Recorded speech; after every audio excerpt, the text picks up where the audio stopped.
இப்ப மேல்மா சிப்காட் விஷயத்துல ஒரு வருஷமா போராட்டி இருக்காங்க, 2 வருஷமா. ஆமா. ஆனா அந்த மக்களுக்கு நீங்களும் ஆதரவு தெரிஞ்சு அரசு புரியுதுங்களா? பரந்தூர் விமான நிலையத்துக்கு அப்படிதான், கிட்ட யாரும் போக கூடாது. அவங்க போராடி அவங்க சாக மாட்டோம்.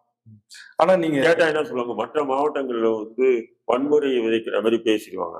அப்ப நீ ஏன்டா ஸ்டெர்லைட் ஆலைக்காக திமுக ஏன் அங்க போச்சு? நீங்க எடுத்துட்டீங்கன்னா அதிமுக ஆட்சி காலத்துல ஏதோ ஒரு ஊர்ல எங்க நடந்தாலும் அங்க போய் பயங்கரமா தமிழ்நாட்டில் உள்ள அமைப்புகள் எல்லாமே போராடிட்டே இருப்பாங்க.